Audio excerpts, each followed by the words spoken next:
दोस्तों आज अटेली में मौजूद हूं और यहाँ पे बहुत से उम्मीदवार आपके सामने आ रहे होंगे। आपने फ्लैक्स में देखे होंगे, कहीं बोर्ड लगे हुए होंगे। इनमें से कुछ के इंटरव्यू हम कर चुके हैं और कुछ से बातचीत करवाना बाकी है। तो आज एक ऐसे ही शख्सियत से आपको मिलवाऊंगा जो आपके बीच गांव-गांव जा रहे हैं। एडवोकेट नरेश यादव जो लगातार आपके बीच में है और बीजेपी पार्टी जो भाजपा है उसके लिए लोगों से वोट की अपील कर रहे हैं। इनसे बातचीत करेंगे, क्या कुछ इनका संदेश है और क्या कारण है लोगों के बीच जाने का। भाजपा को लेकर ये वोटों की अपील कर रहे हैं। तो बातचीत करते हैं एडवोकेट नरेश यादव जी से। जी सर नमस्कार। नमस्कार कौशिक जी, सबसे पहले आपके दर्शकों को मेरी राम राम, अटेली की जनता को मेरी राम राम। कैसे हैं नरेश जी? मैं बिल्कुल बढ़िया हूँ। अच्छा, अभी आप घूम रहे हैं गाँव में, कैसा लग रहा है पहले तो ये बताएं अटेली में। देखो जी, पहली बात तो ये मेरा अपना क्षेत्र है, मेरा बचपन यहीं बीता है। मैंने अपने बचपन के 9 साल यहाँ गुजारे हैं और यहाँ तो सब मेरे साथी हैं, बुजुर्ग हमारे नाना मामा चाचा ताऊ ही हैं। तो उसमें तो अपने घर में आके जो खुशी होती है वो खुशी है हमारे को। अच्छा, लोग ये जानना चाहते हैं कि नरेश यादव, बहुत सी जगह बोर्ड लगे मिलते हैं, कहीं बैनर लगे मिलते हैं, कौन है नरेश यादव? नरेश यादव एक बहुत साधारण से परिवार का लड़का है और जिसने 9 साल अटेली विधानसभा के चंदपुरा गांव में अपने मामा के घर में गुजारे हैं जी। यहीं पे शिक्षा भी, प्राथमिक शिक्षा कह लो, वो तो एक बेसिक जो नींव बनने का समय जो था, नींव बनी वो यहीं से बनी है। जो संस्कार मिले वो यहीं से मिले। संस्कार मिले, नींव मिली, या जो भी संघर्ष कराया, चाहे वो हमने बचपन में चाहे खेतों में काम किया है, लावणी हमने की है, गवार हमने उगता देखा है, बाजरा हमने उगाया है, कटाई की है, सरसों कटाई की है। पहले चना उगता था, अब चीजें अब बदल गया, मौसम बदल गया। चना और गवार हमारे यहाँ खत्म हो गया है जी। अब बाजरा और सरसों ज्यादा उगाई जाती है। बिल्कुल बिल्कुल। और ये सब चीजें हमने यहाँ देखी हैं। चाहे यहाँ पे अटेली में हम पुराने बचपन में, मैंने पहले भी लोगों को बताया कि भाई 2 रुपए बचा के, 50 पैसे बचा के कचौड़ी खाना, जो एक किशोर अवस्था में सब लोग करते हैं, वो सब चीजें हमने की हैं। वो मस्ती का समय। हाँ, वो एक अलग अटेली तो मेरे लिए मेरा खेल का मैदान कह लो, शिक्षा का मैदान कह लो, सब कुछ मेरे लिए चंदपुरा गांव और ये अटेली रहा है। अच्छा, उस समय में और आज के समय में क्या बदलाव दिखता है अटेली? उस समय में और आज के समय में सबसे बड़ा बदलाव तो जो रोडों का निर्माण हुआ है जी। यहाँ पे जो पानी की समस्या थी उसका निर्माण हुआ है और उसके अलावा शिक्षा में जो बदलाव हुआ है। और सबसे बड़ी चीज जो अब मैं यहाँ पे लोगों से मिलता हूँ, जान पहचान करते हैं कि सबसे पहली चीज तो जो फसल है वो MSP पे खरीदने का काम हमारे यहाँ पे होना फिक्स रेट हो गया। किसान सिक्योर हो गया। हाँ, किसान बहुत राजी है। वो कहता है जो 500 रुपए का बाजरा था आज वो 2500-2600 रुपए में हमारे पास खरीद हो रही है उसकी। तब बात करें अगर चुनाव लड़ने की, तो क्या आप चुनाव के विचार में हैं? देखिए, मैं अभी यहाँ पर सिर्फ भाजपा के लिए वोट मांगने आया हूँ। भारतीय जनता पार्टी के लिए जो काम भारतीय जनता पार्टी ने किए हैं उसमें कोई कमी लोगों को लगती है। भारतीय जनता पार्टी के जो काम लोगों को नहीं पता, जो सब्सिडी स्कीम्स नहीं पता है, उनको लोगों को बताने का काम मैं यहाँ करने आया हूँ। जो स्कीम्स आती है वो लोगों तक पहुंच नहीं पाती, उन्हें पता ही नहीं होता, पता ही नहीं कि जो सब्सिडी स्कीम्स आ रही हैं, पशुपालन से रिलेटेड आ रही है, सोलर पैनल से रिलेटेड आ रही है, ये महिलाओं के लिए जो स्कीमें आती हैं, चाहे वो शादी से शगुन योजना है, तो जो भी सिलाई मशीन की भी चल रही है, जो भी योजनाएं भारत सरकार और राज्य सरकार द्वारा चलाई जा रही है उनको लोगों तक पहुंच रही है, नहीं पहुंच रही, उसका लोगों से जायजा ले रहे हैं। उसके अलावा लोगों से जिन तक नहीं पहुंच पा रही तो हम उनको बता रहे हैं कि कैसे वो सुविधाएं आप लोग ले सकते हैं। और आजकल सब चीजें लोगों को बता भी रहे, कहीं भागदौड़ करने की जरूरत नहीं है। सब चीजें भारत सरकार, राज्य सरकार ने ऑनलाइन सुविधाएं दी हुई है। आप देख सकते हैं कहीं से, सब जगह ऑनलाइन है, तो सब जगह ऑनलाइन आप अप्लाई करो, आपको ना किसी की जरूरत है ना कुछ है, आप अपने कागज पूरे करिए, अप्लाई करिए। और लोगों को बोलते भी है कि कौशल विकास योजना के से ट्रेनिंग लीजिए, और ट्रेनिंग लेने से आपको ये फायदा है कि आप उसके लिए जो भी बड़ी स्कीम है, बड़ी पॉलिसीज हैं सरकार की, उनको आप फायदा ज्यादा उठा सके। मतलब एक ट्रेनिंग लेके आप ऊंचे पद तक भी पहुंच सकते हैं। जी जी बिल्कुल। मतलब अच्छा व्यापार भी कर सकते हैं। कम पढ़े लिखे लोगों के लिए कौशल विकास योजना है ताकि वो उससे अपना एक नया रोजगार, नया जीवन यापन का तरीका ढूंढ सके। अच्छा, स्टार्टिंग एजुकेशन आपकी महेंद्रगढ़ या अटेली विधानसभा से रही।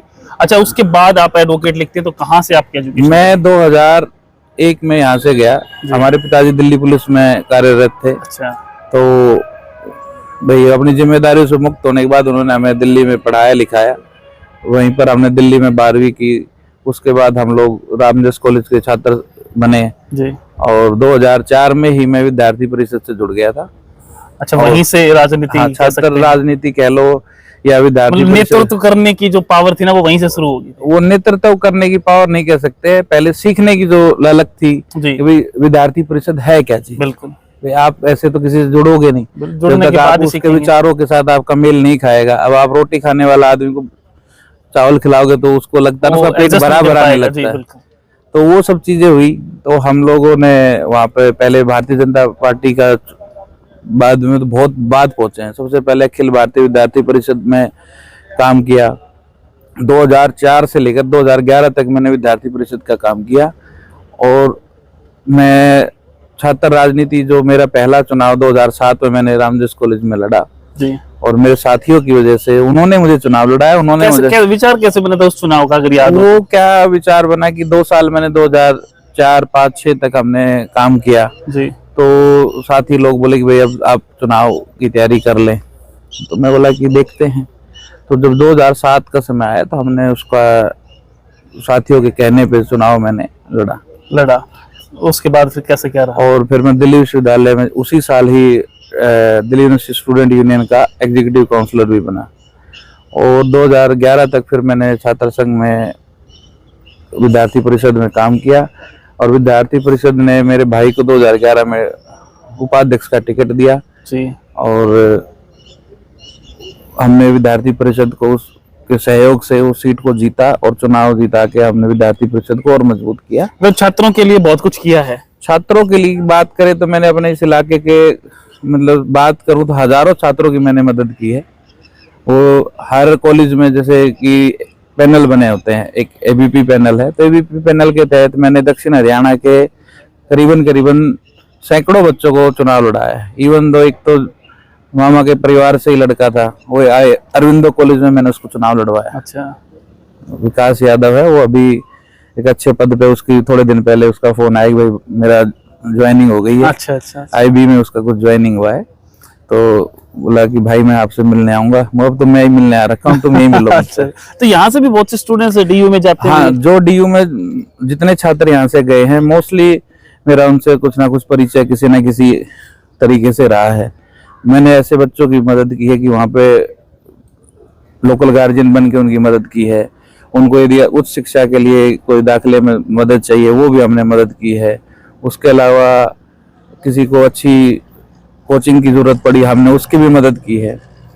और जिन को कोचिंग की मदद दी उसमें से ये मान के चले 100 बच्चों को एक उदाहरण के तौर पर मैंने पढ़ाया, तो उसमें से 60-70 बच्चे अच्छे पदों पे कार्यरत है। कोई इनकम टैक्स में है, कोई नारकोटिक्स में है, कोई सीएसएफ में है, कोई मतलब मेहनत सफल रही। सबकी मदद। वो मेहनत उनकी थी, हम तो एक छोटा जरिया है। बिल्कुल बिल्कुल। और यही चीज मेरा आगे अभी तक मैं ये करता आ रहा हूँ। अच्छा, आप अभी टेली के गांव में घूम रहे हैं, विधानसभा की बात करें तो कैसा रिस्पांस या क्या भारतीय जनता पार्टी के बारे में लोगों का विचार है, कैसा सोचना है? भारतीय जनता पार्टी के लोगों की सोच ये है कि जो कुछ जब से अटेली विधानसभा कह लो या दक्षिण हरियाणा की बात करें हम जी, तो सब लोगों की एक ही राय है कि जो विकास और जो कार्य भारतीय जनता पार्टी ने इस क्षेत्र के लिए की है, किसी भी नेता ने आज तक यहाँ पे वो काम नहीं किए, ना किसी पार्टी ने किए। अच्छा, आप अभी लोगों के बीच में हैं, लोगों के साथ आपका जुड़ाव है और आप यहाँ के वासी हैं, आपने यहाँ से स्टार्टिंग की अपने जीवन की, तो क्या लगता है कि भाजपा पार्टी से आप अगर टिकट देती है तो क्या चुनाव भी आप लड़ेंगे यहाँ से? देखो, वो पार्टी का निर्णय है। यदि उनको लगता है कि मैं योग्य हूँ जी और मुझे लड़ाना है, उनको चाहिए तो वो लड़ाएंगे, तो हम पार्टी के आदेश का पालन करेंगे और चुनाव लड़ने की कहें तो चुनाव भी लड़ेंगे। और यहाँ की जनता तो ये है कि पार्टी जिसको भी टिकट देगी, पार्टी भारतीय जनता पार्टी के किसी भी प्रत्याशी को टिकट दे तो यहाँ के लोग उसे बड़े बहुमत से जिताने का काम करेंगे। अच्छा, आप गांव में घूम रहे हैं तो यहाँ की कुछ समस्याएं भी देखने को मिली होंगी कि ये भाई पिछले 10 साल में भाजपा यहाँ पे है, वहाँ का भाजपा का विधायक है, फिर भी इस समस्या का समाधान नहीं हो पाया, या फिर आने वाले समय में कैसे हो सकता है? देखिए कि जो प्रतिनिधि हैं यहाँ पे, सीताराम जी हैं, हमारे माननीय हैं, उन्होंने बहुत सारे काम किए हैं। और देखो, कोई भी आदमी किसी को पूर्ण रूप से खुश नहीं कर बिल्कुल पाता, बिल्कुल, कुछ हर व्यक्ति कमियां को खुश रहती नहीं हैं, कर सकते हम। क्योंकि हर व्यक्ति की अपनी अपनी फील्ड है। जैसे आप पत्रकारिता में परिपक्व हैं, लेकिन दूसरे चीज में आपसे गृहिणी की बात करें तो आप गृहिणी वाला काम नहीं कर पाएंगे। तो वो सब चीजें हैं।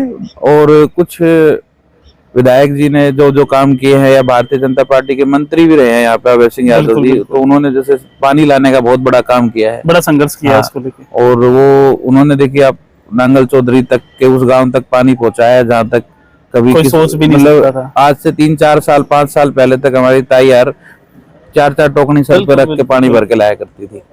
तो वो चीजों का समाधान हुआ है। नल से जल की जो मोदी सरकार की योजना थी, उसके तहत हर हर घर में घर को नल से जोड़ दिया। जल से जोड़ दिया है। 152 डी एक लाजवाब काम हो गया।